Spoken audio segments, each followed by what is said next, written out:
等一下。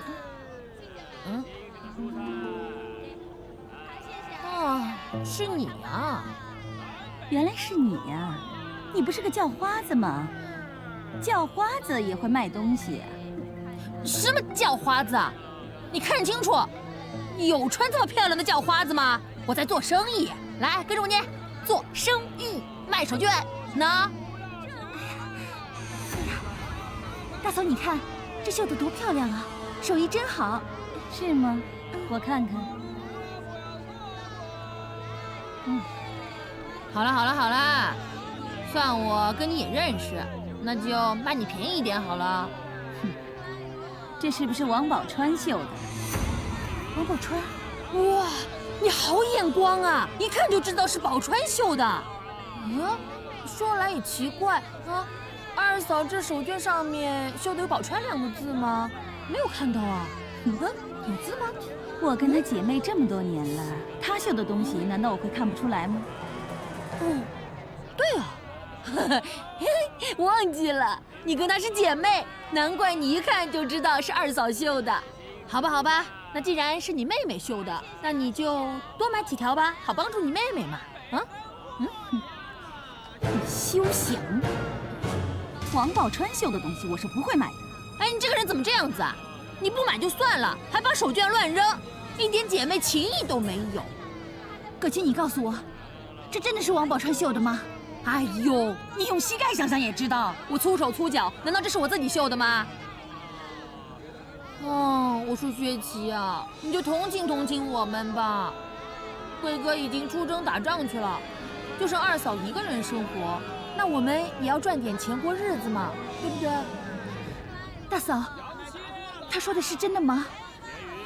是啊，听说他降服了红鬃烈马，所以就带兵出征了。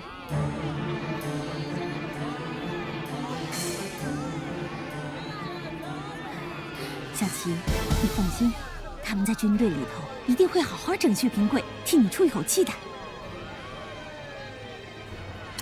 哎，你们到底买不买呀？你们要是不买的话，你们就走开了，不要妨碍我做生意。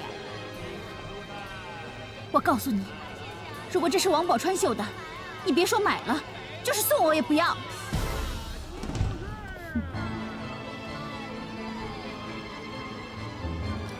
你看看吧，这王宝钏有多令人讨厌呢！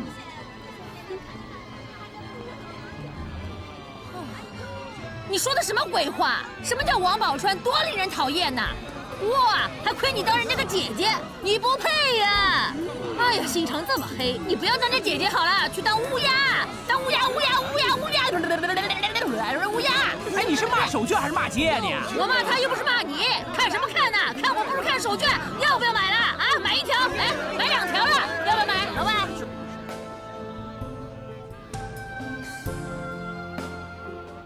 哥哥居然随军出征，魏豹和他大哥一直想暗算哥哥，那我该怎么办呢？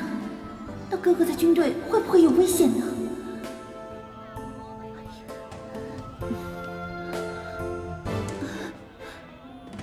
大嫂，小琪，犯不着为王宝钏这么生气，气坏了身子不值得。大嫂，你知道我哥还有魏二哥他们多久才会回来吗？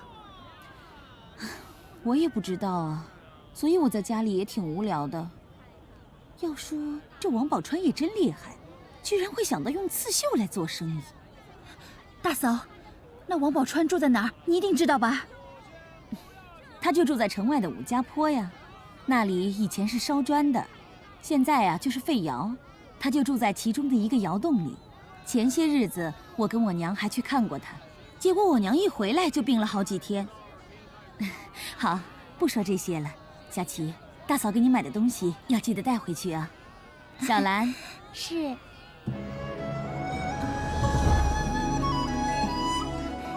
谢谢大嫂。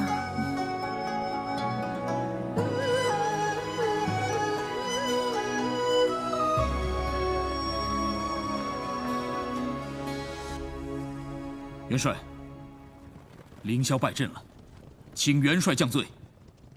表哥，我怎么会降罪于你呢？胜败乃兵家常事。只是我真的没有想到，以你的武功，竟然会败给那个白袍小将。这次凌霄技输一筹，败的是口服心服。普天之下能让副元帅佩服的人并不多，那这个人的武功岂不是特别出众？不仅如此，凌霄他爹，也就是我舅舅，在我大梁号称是第一勇士，无人能及。凌霄得到舅舅的真传，而且我母后还把绝活全都传给了凌霄。不要说在咱们大梁，就算是在大唐的长安，我们上一次去，凌霄也从来没有遇到过对手。这一次怎么会败下阵来呢？好了，元帅，不用再为我说话了。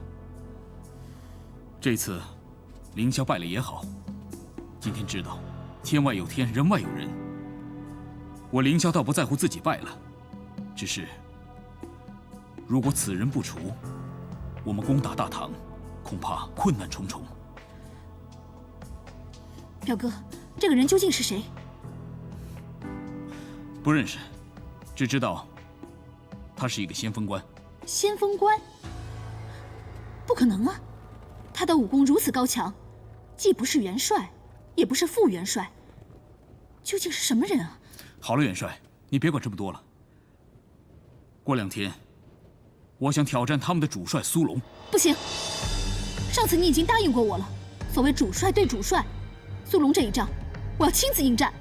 元帅，现在两军阵前起了变化，那苏龙确实是劲敌，我想，还是先由我去试试他吧。如果那苏龙的武功也不在我之下，这次攻打大唐，恐怕就要功亏一篑了。元帅，我打斗了1天，有点累了，我先回营帐。有什么事，差人来唤我。表哥，表哥！我从小跟表哥一起长大，他一直都是那么自信。可是今天，他的神情完全不对。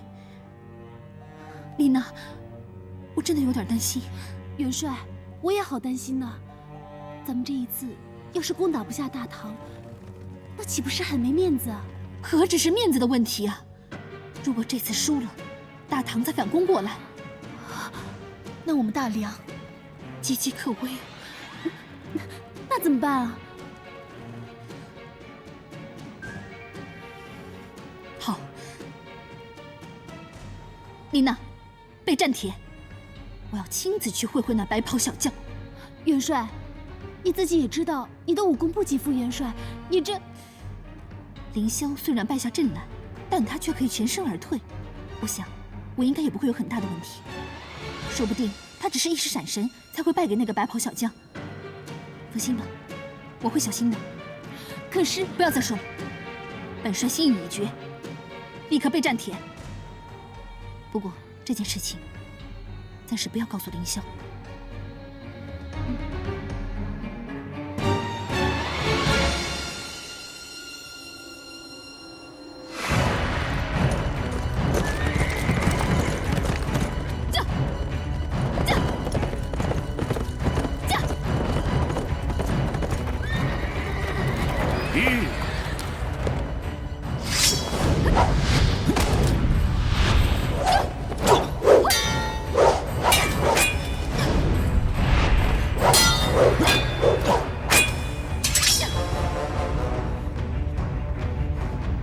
西凉的大元帅原来是个女的。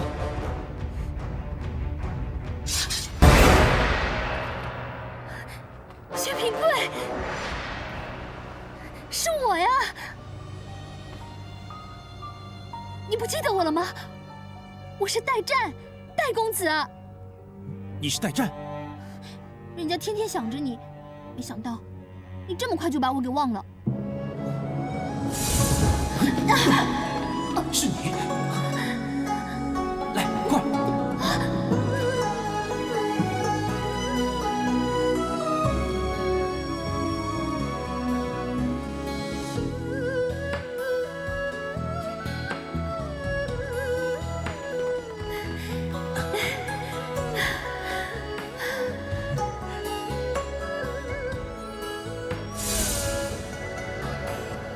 原原来你是个女的。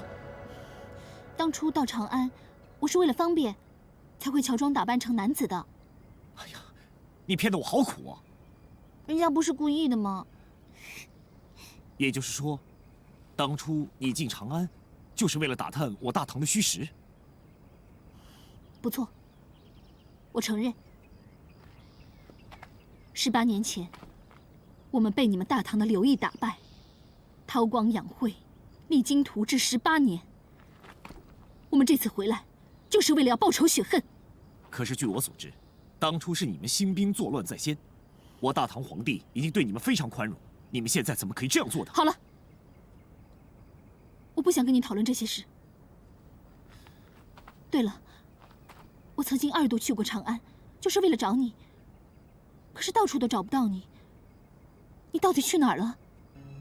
找我？我听说你接到了相国千金的绣球，那位千金是不是就是当初你带我去她床上躲避的那一位？对不起，当时我不知道你是个女的。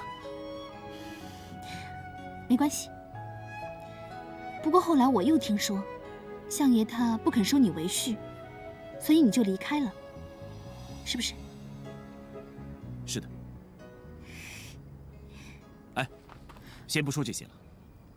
两军交兵，各为其主。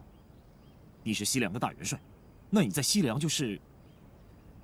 我是西凉的公主。西凉的公主？嗯。当初到了长安，我仰慕你的才华，我欣赏你武艺高强，所以我给了你一块令牌，我希望你可以到西凉来找我。我想，你想怎样？我想让你归顺我们大梁，我可以让你高官厚禄，一辈子有享不尽的荣华富贵。公主的美意，平贵心领了。可是身为大唐人士，必须尽到保卫家园的责任。你这个人怎么这么笨，这么顽固？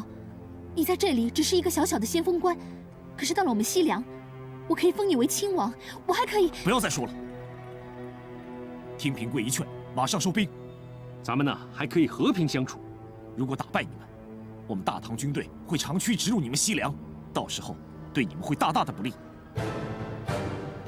薛平贵，我一片好意，你竟然对我说这样的话！好，你说的对，我们各司其主。我又是西凉的公主，岂有不战而退的道理？出招吧！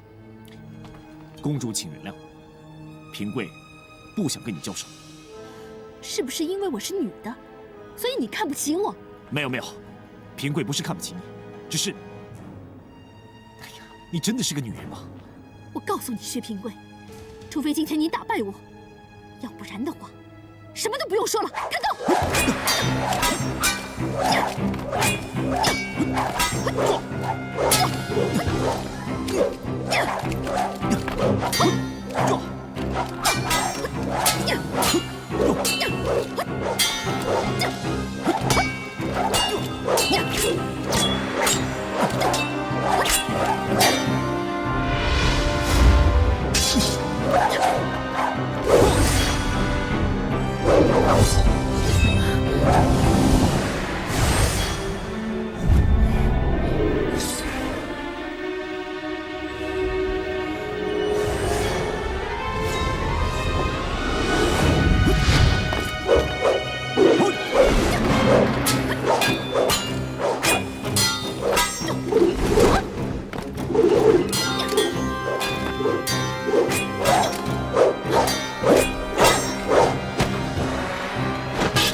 干嘛？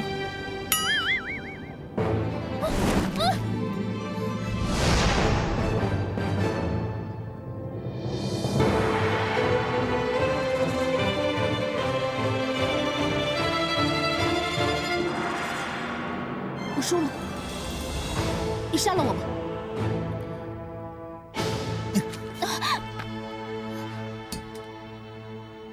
你不杀我。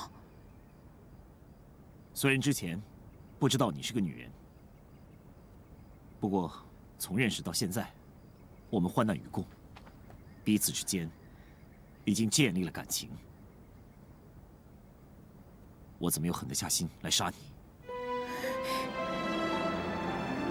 你说的都是真的。真的。跟我回西凉。不行。 我只能告诉你，我会保护大唐的安危，所以还请公主回去以后马上收兵。要是咱们继续打下去的话，不但是劳民伤财，最受苦的也是百姓。要是大唐攻进西凉的话，你们更加会是得不偿失。好吧，既然我败给了你。 这件事情，我会回去跟我们的副元帅商量一下，尽快给你答复。谢公主。不过，我对你也有个小小的要求。公主，请说。等你回去之后，能不能来西凉看我？这……我都已经答应为你收兵了，这么个小小的要求。 你都办不到，好吧，我答应公主，只要公主回去以后马上收兵，我一定会找个机会来西凉看你。你说的是真的？真的。那我们就约定好了。嗯，我走了。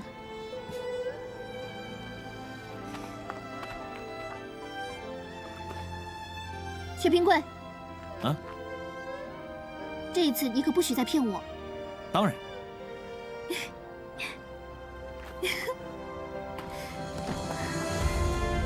驾！驾！驾！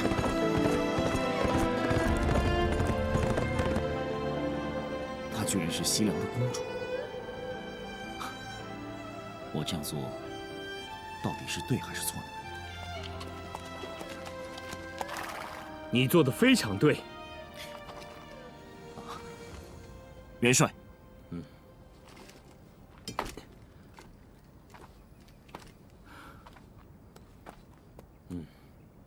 这一切我都看在眼里。你真有大将之风，连我都认为这次出征应该由你来挂帅才对。平贵哪有元帅的气度和雅量？哎，如果由我对阵待战。 虽然说绝对不会败给他，但也没有必胜的把握。没想到你的武功如此之高，而且你劝他退兵，表面上是给西凉面子，实际上你是怕我军民伤亡，这需要何等的气度啊！今天换了是元帅，你也会这么做的。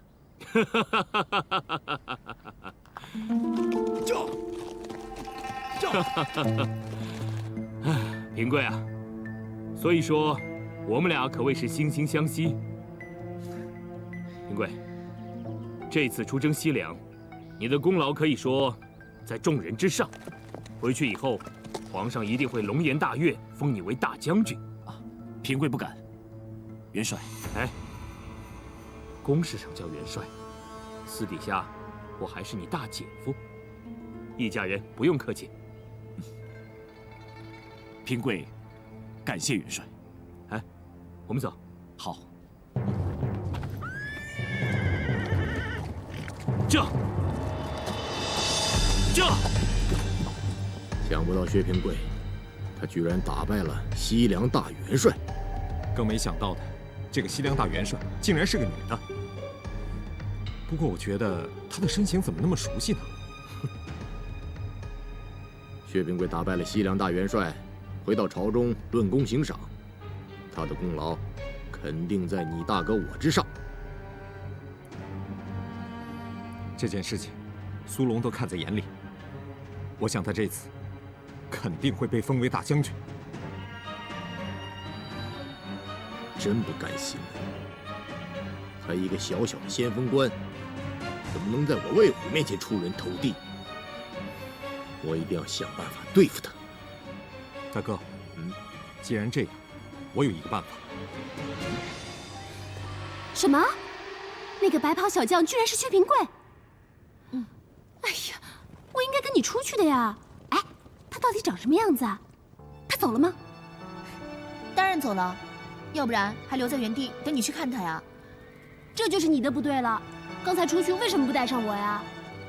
丽娜，刚才我是去两军交战的，我带上你做什么呀？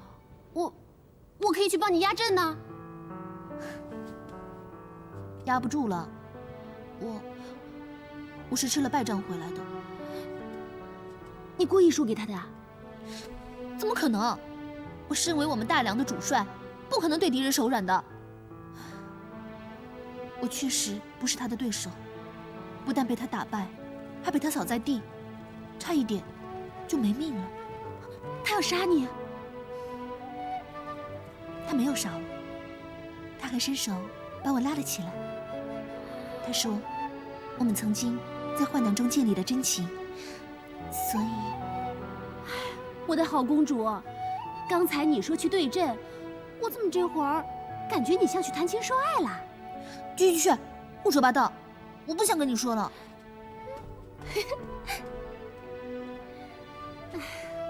好啦，那么接下来我们该怎么办呢？我想了想，我觉得薛平贵他说的有道理，所以我已经决定班师回朝。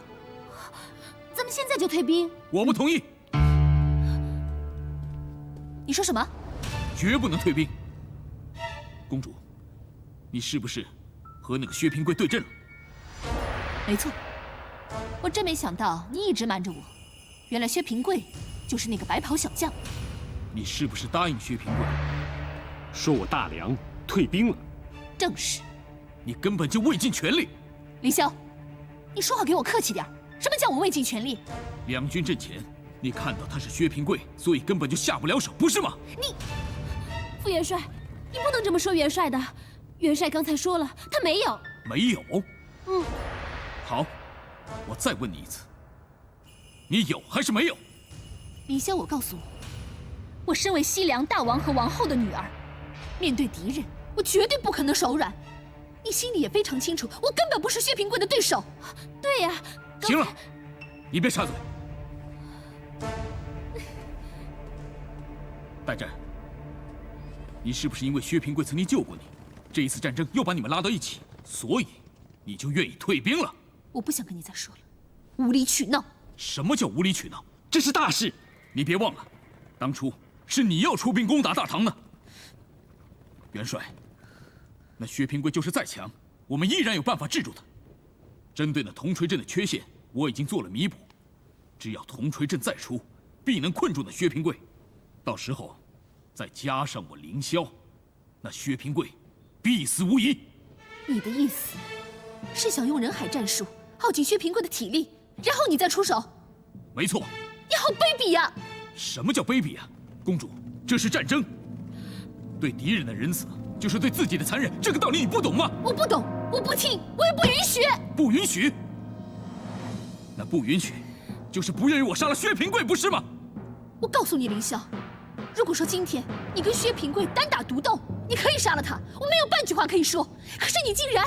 公主，我刚才已经说过了，如果薛平贵不除，我们这次进攻大唐的计划就要泡汤了。这是你愿意看到我们出兵的结果吗？好啦，元帅、副元帅，你们别吵了。刚才元帅说的，我觉得不无道理。副元帅，你这又是何必呢？行了，这件事情我管定了。来人，传令下去，再战白袍小将薛平贵。慢！凌霄，你给我看清楚，这是什么？只要帅印在此一天，你就给我记住，我是主帅，你是副元帅。只要我待战在这里，你永远都不能做主。待战，我真没想到，为了薛平贵，你用帅印来压我。不是我在压你，我只是想告诉你，薛平贵他原本可以杀了我，但是他却没有。他告诉我说，如果两军交战，受苦的是百姓。我觉得他说的非常有道理。如果说我们不听劝，我们败了，大唐的军队长驱直入，攻溃大梁，不只是百姓会受苦，连父王和母后也会岌岌可危，你懂吗？公主，你要改朝换代必有代价，只要我们不要再说了，我心意已决，我现在就宣布撤兵，收拾东西，我们立刻就走。你待战，待战！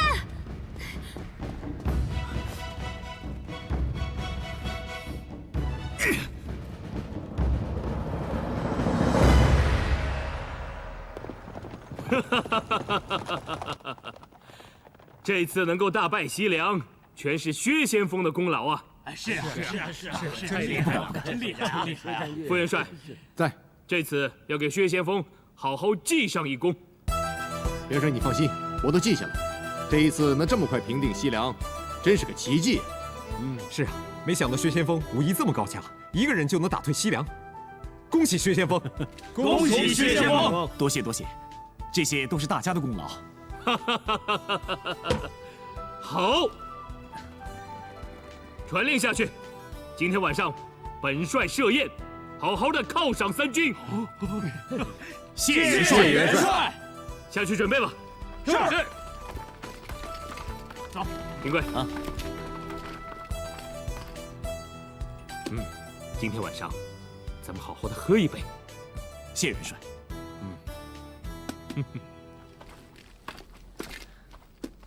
啊，平贵啊，什么事啊，副元帅？哎，你还叫我副元帅？你的功劳这么大，我以后都得靠你了。三妹婿啊，不敢不敢。平贵兄，我以前处处针对你，希望你大人不计小人过。事情都已经过去了，如今我们能够同心协力平定西凉，的确是一件可喜可贺的事情。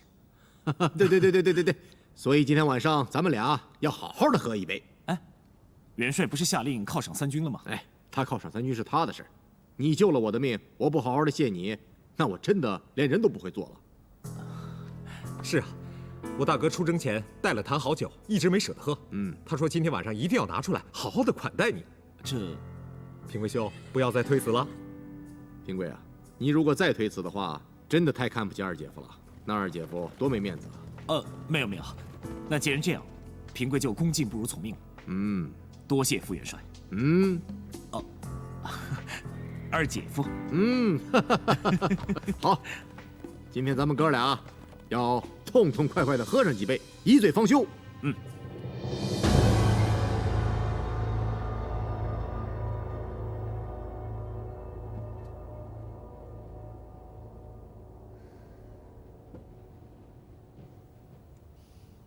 李娜，这帅印，你先帮我收着吧。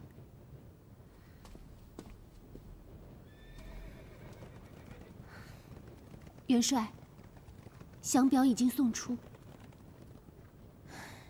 不管怎么说，这次都是我提议的，出兵攻打大唐。如今若得铩羽而归，我真的不知道该怎么回去面对父王和母后。不光是你，连凌霄也败于他，技不如人。如今能够和平收兵，已经是万幸了。我相信，大王和王后不会怪罪于你的。其实，我也不是怕他们怪罪，只是，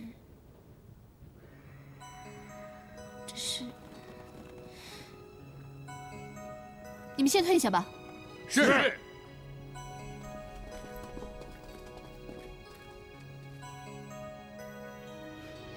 只是舍不得薛平贵吧？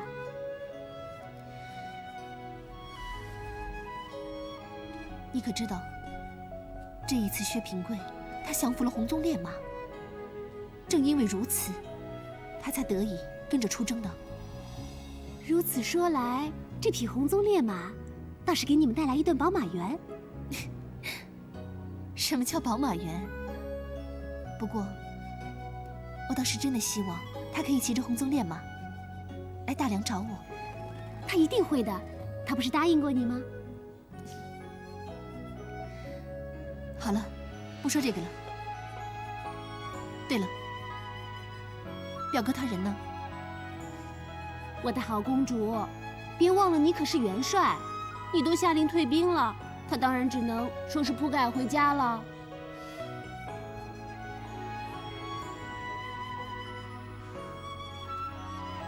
平贵，我这一退兵回去，3年5载，恐怕去不了长安。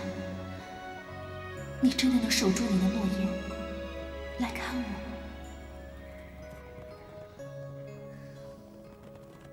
哎呀！好，来，别客气，真香！来，干！干杯！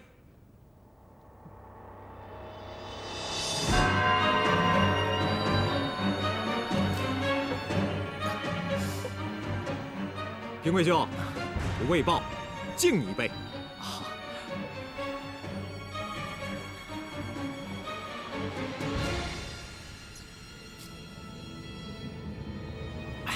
来，满上！有件事情，我想请问你。请说。我小妹薛琪是否住在府上？实不相瞒，我已经娶了她。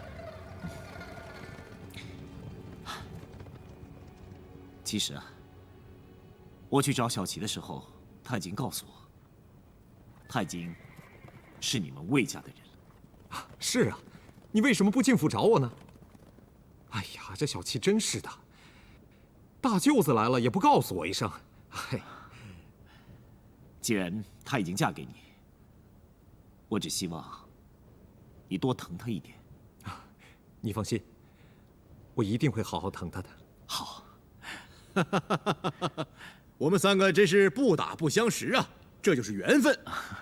来，平贵，为了庆祝你首建奇功，我再敬你3碗。好。来，请。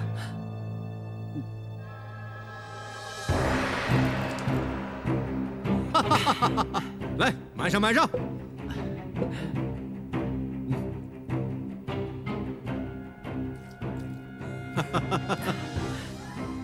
好，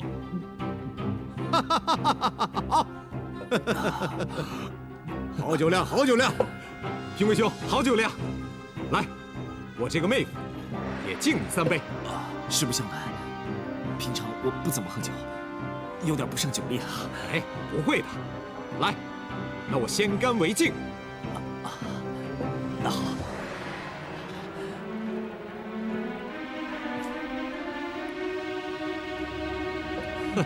好，满上。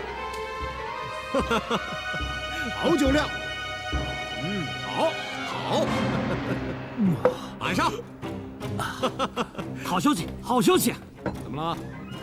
启禀副元帅，西凉已经下了降表，元帅已经收下了。真的？那太好了！那他们可说了什么时候退兵吗？他们好像连夜拔营，这都是薛先锋的功劳啊！哦，不，不，这是我们全营的功劳。哎，这不管他是谁的功劳，这是一个天大的好消息。这坛酒可是我珍藏多年的佳酿，你来了可真是时候啊！来，为了庆祝这西凉献表退兵，我们再喝2碗。还喝？平贵兄，请。姐夫请你喝酒，你都不喝，那是不是太不给姐夫面子了啊？不，我喝。来，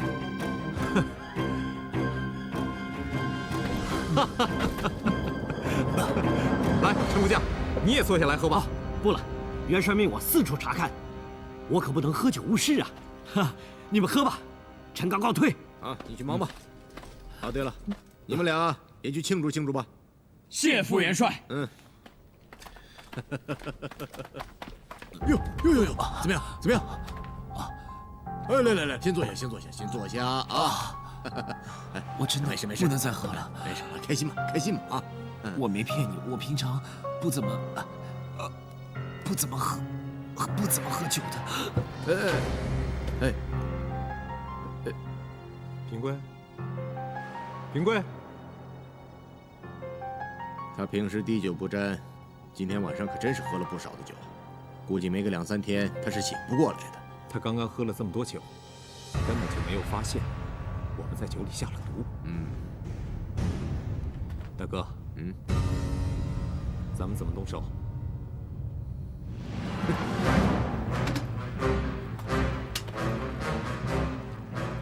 薛平贵呀，慢着！元帅切莫动手。怎么了，程副将？元帅现在杀了薛平贵，如何处置啊？如何处置？把他大卸8块，装在你的粮袋里面，埋到荒郊野外去。可是明天早上，元帅问起来，如何回答呀？大哥，如今箭在弦上，不得不发。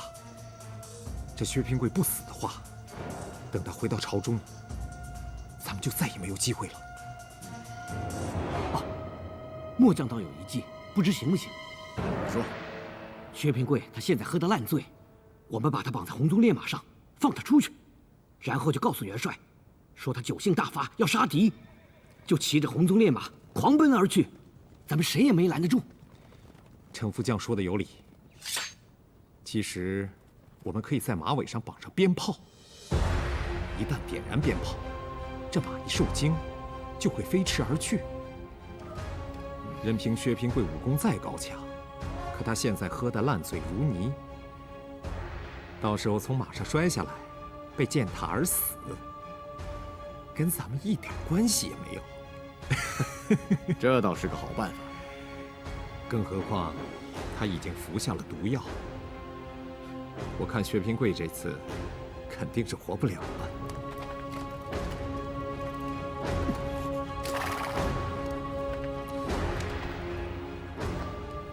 你们放心，我把他绑得松一点，等跑出几里路，薛平贵必死无疑。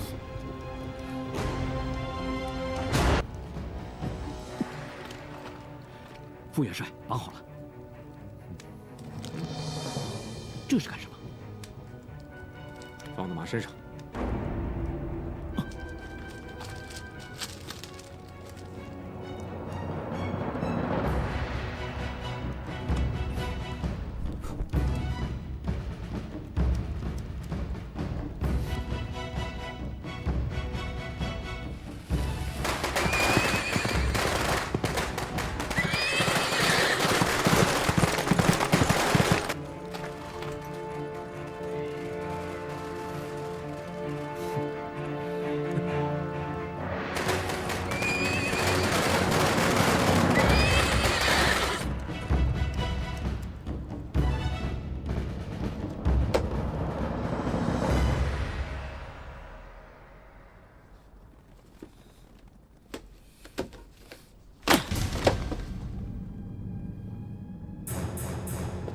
启禀副元帅，什么事？说。唐营那边奔来一匹马，马上绑着一个人。马上绑着一个人，谁？此人烂醉如泥，不省人事。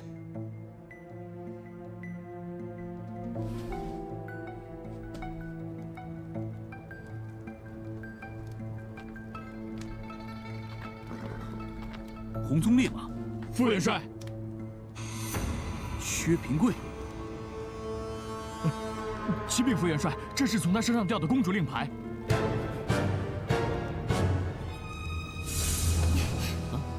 收下。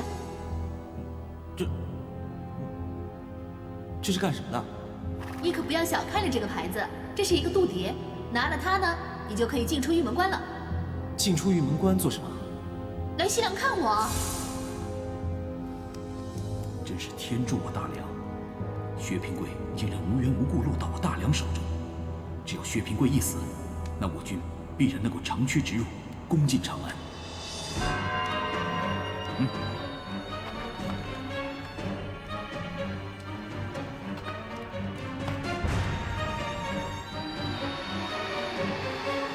他中了毒。不行，我凌霄做事一向光明磊落，我从不杀手无寸铁之人。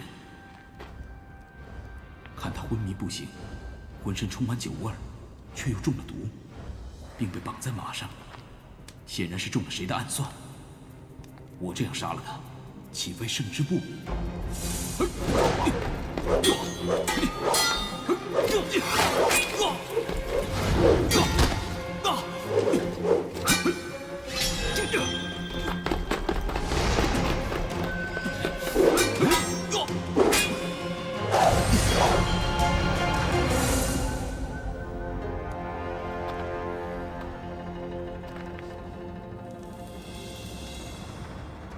可是不杀他，留他在此，终成大患。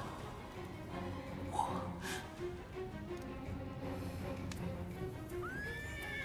杀还是不杀？我从来没有这么举棋不定过。住手！你在干什么？你想干什么？你想杀了他吗？凌霄，我真的没有想到你是这样卑鄙无耻的小人。元帅，副元帅，刚才士兵通报说大唐军营有个人被绑在马上驮了过来。公主一听到马的嘶叫声，就知道是红鬃烈马，所以我们赶了过来。结果看到你要杀他，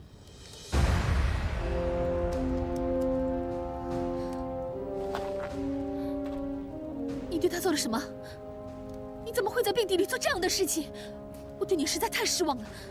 哎，元帅，如果你真以为这件事情是我做的话，我无话可说，我也不做解释了。不过元帅，机会来了，这个人是大唐武功最高的人，只要把他给杀了，我们可以趁着唐军连夜狂欢，杀其不备，一定可以击破唐军。哎，公主，副元帅说的是啊，咱们要是把他给杀了，就能长驱直入了。不要再说了，你们两个难道都忘了吗？降表我们已经送进唐营了，降表既出，哪里还有理由再出兵再打仗呢？哎，元帅，虽然降表已经送了，但是现在形势逆转了呀。如果我们除掉此人，大唐便再无勇将，我们要杀进长安，便是易如反掌。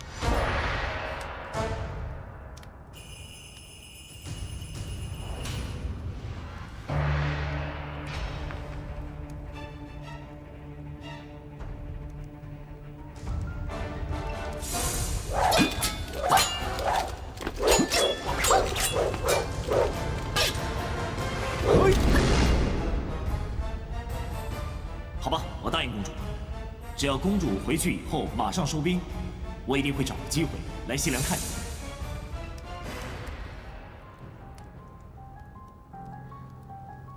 他到底被什么人所害？红鬃烈马往这个方向奔来，确实是识途老马才能回到这儿来。杀了他，真的可以挥师大破唐军。可杀他，我下得了手吗？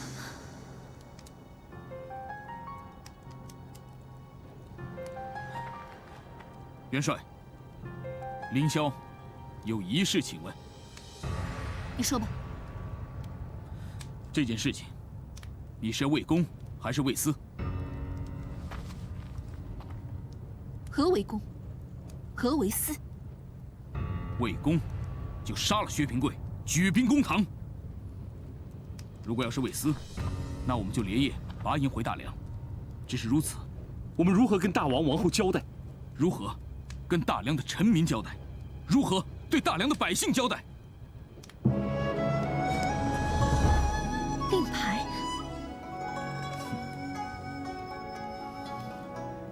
我相信你一定还记得，薛平贵救我那天，是我亲手把这个令牌交到他的手上。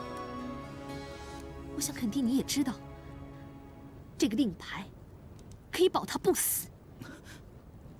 再说了，如今他昏迷不醒，如果这个时间你杀了他，难道不觉得有失君子风度吗？为了我大梁，我凌霄宁愿做一次小人。我不准你杀他！元帅，怎么？你想违抗我的命令吗？副元帅。元帅，就算我凌霄不杀他，恐怕你也救不了他。他喝了很多酒，而且身中剧毒。你说什么？元帅，他真的中了剧毒。快报名救星单！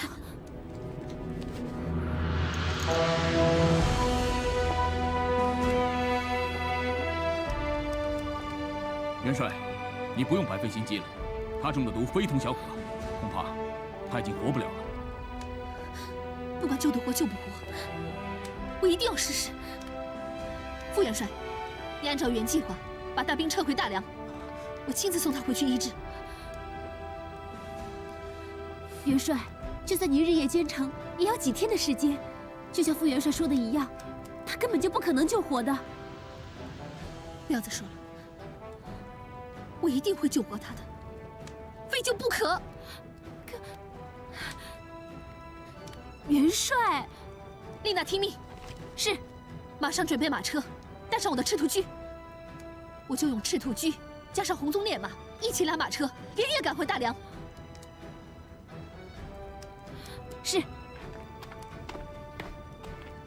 元帅，2匹宝马拉他回大梁，是不是没有这个必要？我已经决定了，你不用再阻拦我。来人呐！在。备马车，带他上马，连夜出发。是。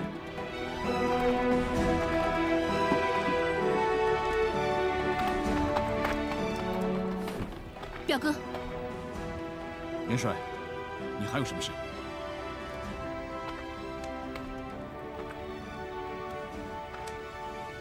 表哥，我知道你所做的一切，都是为了我们大梁好。可是我……你不用说了，我知道你要说什么。我会遵照你的意思，连夜拔营回大梁。只是，我现在想再次告诉你，如果我们这次回去攻打长安，恐怕就永无机会了。元帅，我再问你一次，你真的要这么做吗？薛平贵，他是我的救命恩人，我不能让他就这么不明不白的死了。副元帅，如果中原那边有人追来，你就告诉他们，薛平贵被我们杀死了。我为什么要说这个谎？如今薛平贵昏迷不醒，我们根本不知道是谁要害他。我不想加入这种无谓的纷争，所以就说薛平贵进了我们营区之后，被我们乱刀砍死。明白了吗？看来他真的是爱上薛平贵了。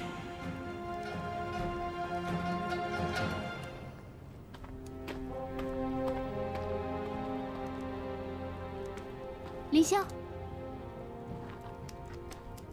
怎么？你在吃醋？我凌霄顶天立地，吃什么醋？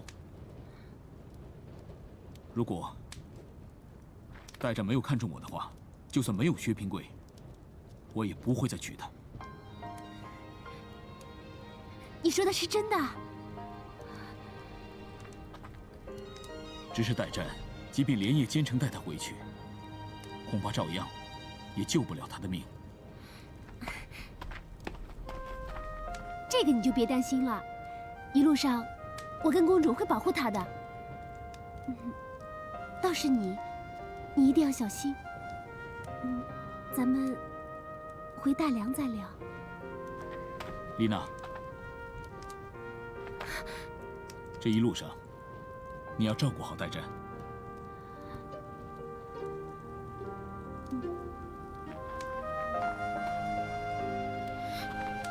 凌霄，你一定要保护好自己。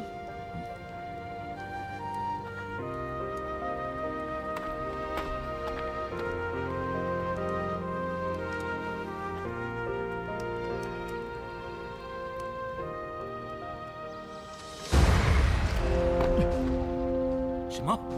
薛平贵不见了？怎么回事？快说！启禀元帅，昨夜大驾狂欢，今早起床的时候，发现薛先锋的红鬃烈马已经不见了。小的在他营房发现了这把枪，薛先锋也没有带走，特此来禀报。下去吧。是。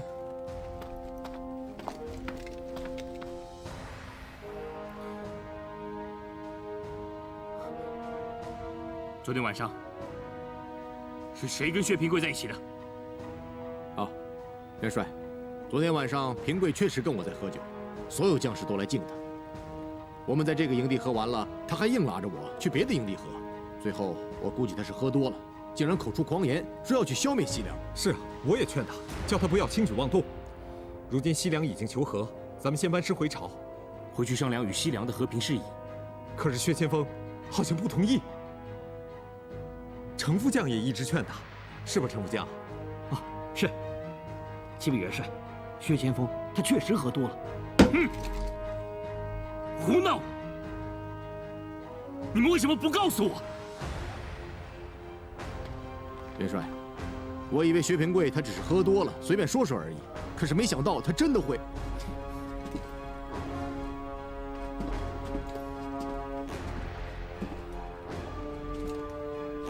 不行，我得去找他。哎，元帅，你去哪儿找他呀？找不到薛平贵，我回去就无法交代。魏虎，传令下去，告诉三军明天启程。无论能不能找到薛平贵，1天之内我必定返回。是。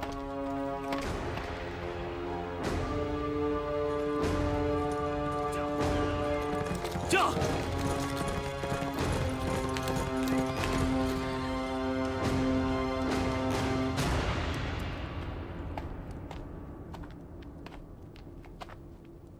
传令下去，明天一早拔营，我们加快速度，务必要在10日之内赶回大梁。是。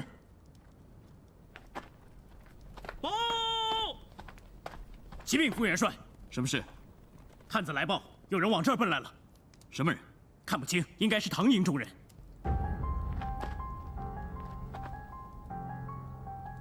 这。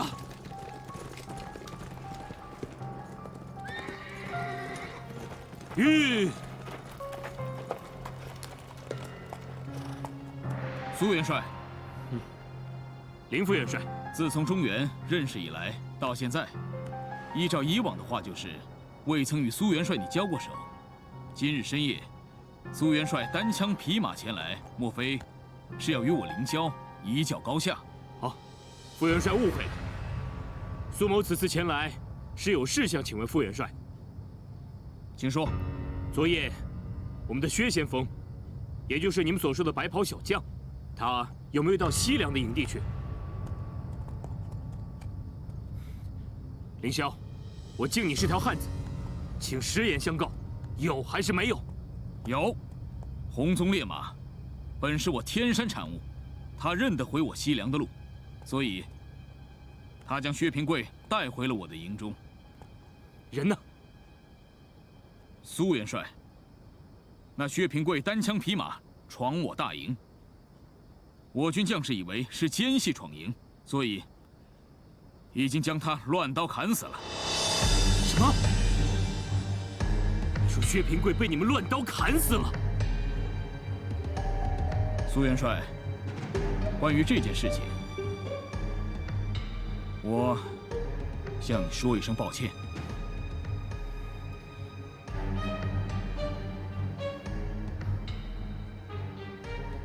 我明白，这件事情我并没有怪你。苏元帅，我凌霄觉得奇怪，为何你身为主帅，却不知那薛平贵擅自出营？昨日收到你们的求和战表，我犒赏3军。平贵可能因为高兴，也多喝了几杯，于是便独闯西凉军营，才造成了不必要的误会。原来如此。既然是这样，我苏龙无话可说，告辞。且慢，苏元帅，我凌霄与你认识以来，一直渴望与你交手。今日正好元帅前来，凌某不自量力，想讨教几招，不知道元帅肯否？看来应该是平贵被杀，他们有了反攻的念头。哼，好，既然凌副元帅有这个兴趣，我苏龙自当奉陪。好，接招！这。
苏元帅，果然功夫了得。凌副元帅功夫不错，是我苏龙的劲敌。苏元帅，今日我比武点到为止，也不伤了和气。我军今夜即回西凉，关于和谈的事情，我们会尽快处理的。那就有劳凌副元帅了。苏元帅，告辞。哎，且慢。你说，平贵已死，他的尸体呢？他的尸体，我们已经埋了。埋了？埋在什么地方？对不起，当时夜深，我们已经不记得。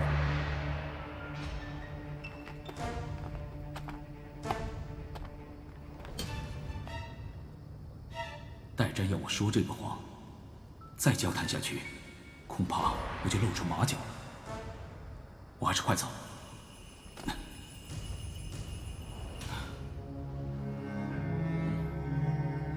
驾！驾！平贵果然被他们所杀。平贵，你为什么做出这么糊涂的事？如今你已死，那我又如何回去跟三姨妹交代？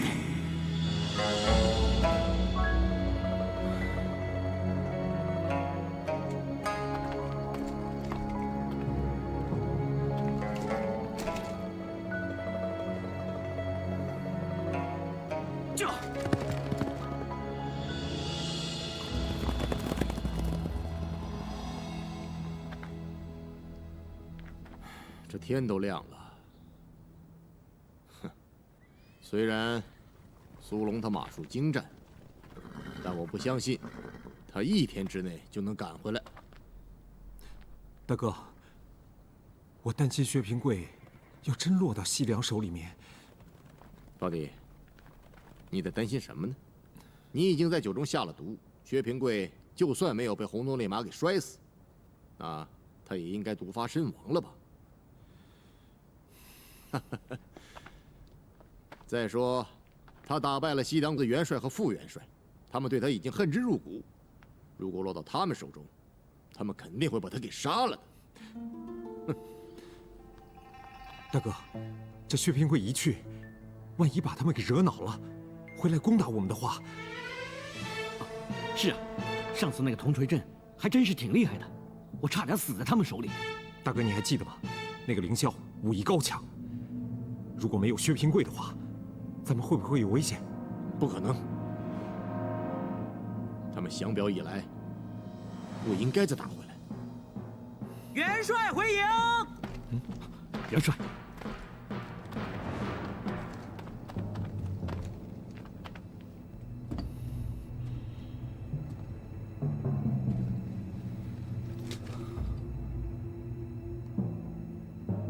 怎么样了，元帅？平贵的果然跑到西凉军营里去了。那薛先锋人呢？元帅怎么没有把他带回来？他们说，平贵当时烂醉如泥，他们不知道来者是谁。平贵被当成了奸细，被乱刀活活砍死。元帅，你说什么？薛先锋他遇难了。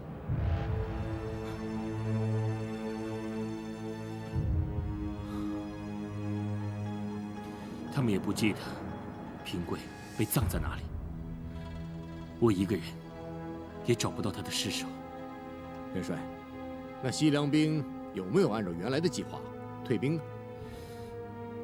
他们已经按原计划向我大唐求和。那咱们大军出发，班师回朝。是。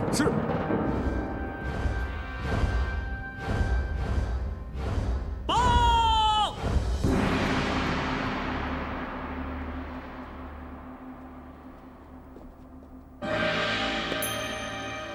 我们居然打了败仗回来了！啊？怎么会这样呢？代战怎么说的？信中说，唐营中一白袍小将非常的厉害，他居然把咱们的铜锤阵给破了。啊？这怎么可能呢？这铜锤阵是本后亲自监督，连凌霄都很难破此铜锤阵。究竟是谁，竟然有这么大的本事？当初本王就不赞成去攻打大唐。埋怨有什么用啊？那现在怎么办呢？代战他们已经向唐营的主帅苏龙献上了降表，幸好此人为人谦和，愿意接受。看来明年咱们又得进贡啦。奇怪，这白袍小将究竟是何方人士？哎，当初啊，你就不应该答应代战做主帅。如果是凌霄前去的话，也许还有希望。好了，不用说了。现在最重要的是，女儿能够平安的回来。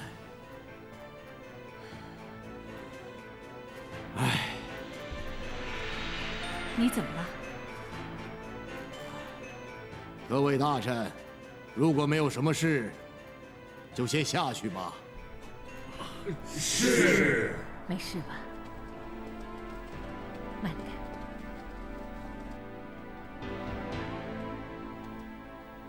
我们什么事。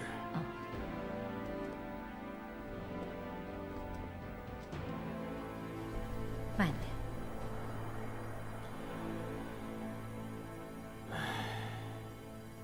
你是不是又在担心，他们现在战败了，我们又要进贡更多的物品？等待战，凌霄回来了，咱们问问看，看看他们要什么贡品。那你要不要先更衣休息一会儿？在这坐一会儿就好了，啊，没事的。我陪你。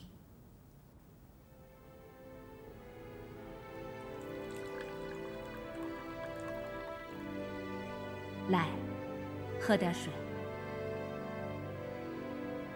我让他们去准备一点补品，也好给你补一补，压压惊。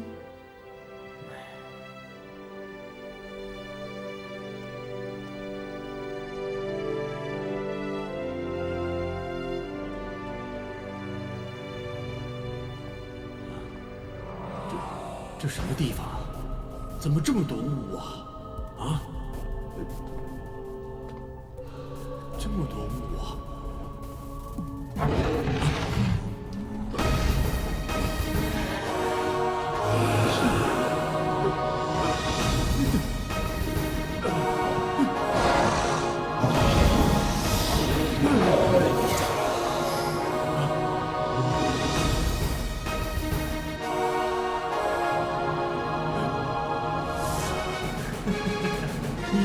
你是谁呀？你怎么坐在龙身上？啊？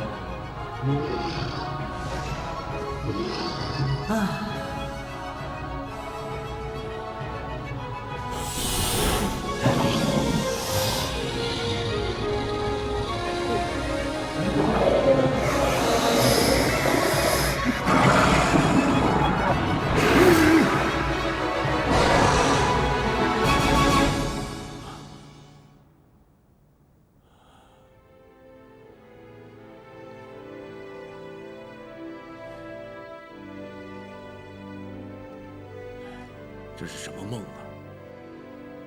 这梦居然这么真实！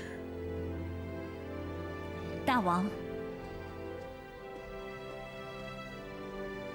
你怎么了？啊，王后，你回来了。我是来告诉你，代战回来了。什么？代战回来了？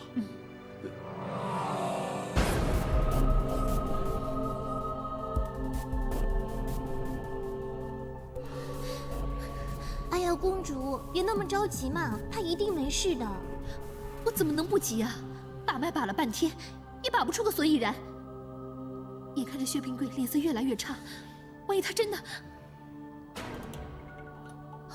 怎么样？启禀公主，废话少说，他中的到底是什么毒？经过我们俩的仔细检查，他中的毒并不难解，只是什么？快说！只是他中毒时间太久了，如要根除他全身的毒，那需要至少半个月的时间。只要毒可以去除就好，不管多久，我都愿意等。快去抓药，好好医治。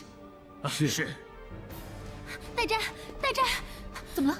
大王王后马上就到了。快去把床帘拉上，快！你们两个，等一下从边门走。这件事情不可以告诉任何人，听到了没有？是。快走吧。好。对了，丽娜，等一下父王母后来了，千万不要说薛平贵的事情。听我的，任何事情由我来担，好吗？大王驾到！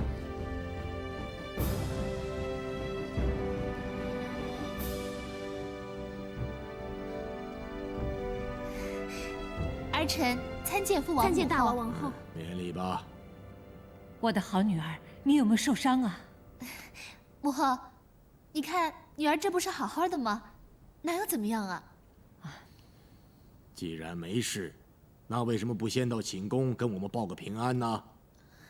父王、母后，女儿这一次回来风尘仆仆的，你想嘛，那件战袍穿了这么多时日，多不舒服呀。所以女儿想先梳洗一番，再来参见嘛。是啊，大王王后，公主刚好梳洗完毕，正准备去拜见你们呢。什么风尘仆仆的？你回来不先让母后看看，母后会担心的，你知不知道啊？母后真的不用担心女儿，女儿好得很呢。代战，难道大唐真的藏有能人吗？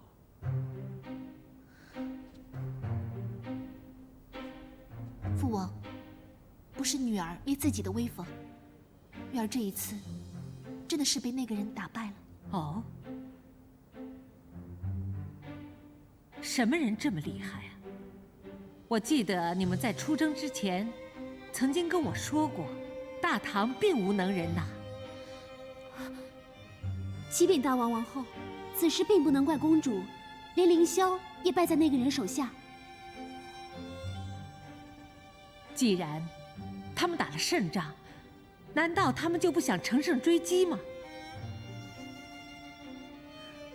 母后，那个人的心地非常的善良，他向我保证，只要我收了兵，大唐一定不会乘胜追击。他还说，如果再打下去的话，受伤的一定会是百姓。女儿觉得他说的非常有道理，所以才决定退兵的。想不到此人居然有如此的胸怀。你说了半天，那个人究竟是谁呀？母后，女儿这一次回来，真的有一点疲惫，想先休息一下，下次再说行吗？好吧，你就好好休息，等凌霄回来，我再好好处置你们这些败兵之将。母后，要处罚，就处罚女儿一个人吧。这次攻打中原，都是女儿出的主意，跟表哥一点关系都没有。这次给你一个教训，你一定要记在心里。是，女儿知错了。好吧，那你就好好休息，一切等凌霄回来再决定。儿臣恭送大王王母后。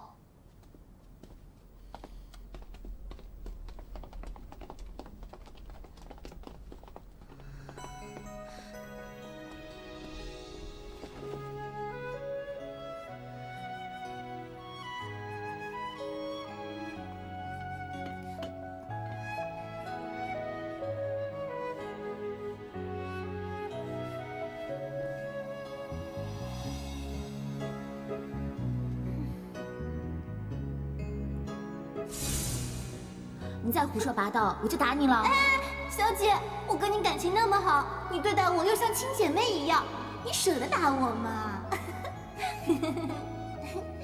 来，小姐。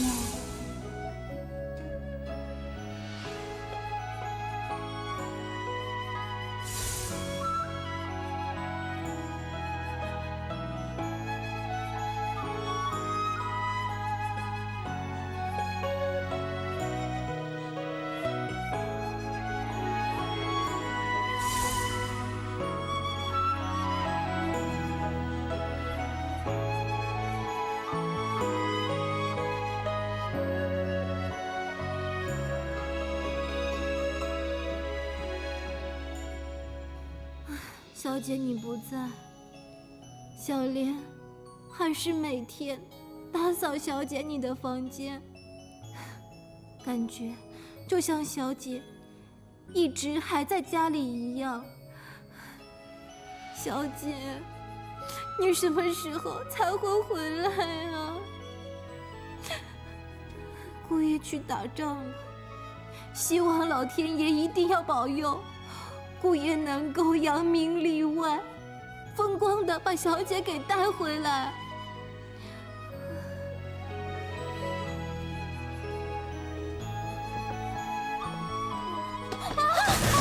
哎呀，二小姐，二小姐，二小姐，我不是故意的，跪下！二小姐，贱丫头，你分明就是故意的。我真的没有，我不小心，我问你，是谁允许你进这个绣楼的？不是谁允许，是夫人吩咐小莲要每天来把小姐的房间打扫得干干净净。打扫得干干净净是吧？小兰，是。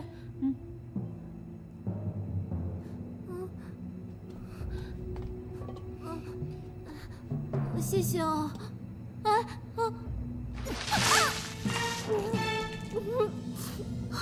二小姐，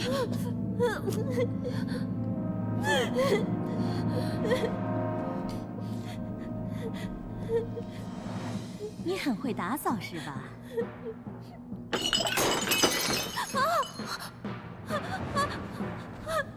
二小姐，求求你不要动了。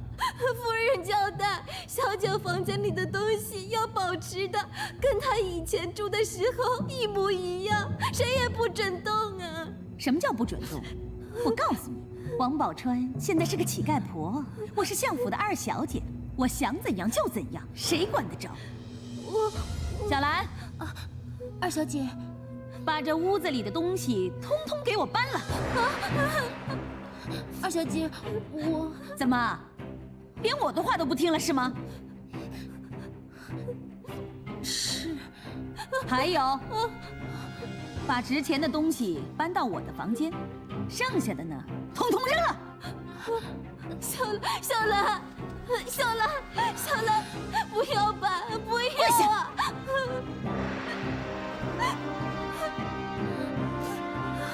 二小姐，我求求你不要动我们小姐的东西啊！求求你啊！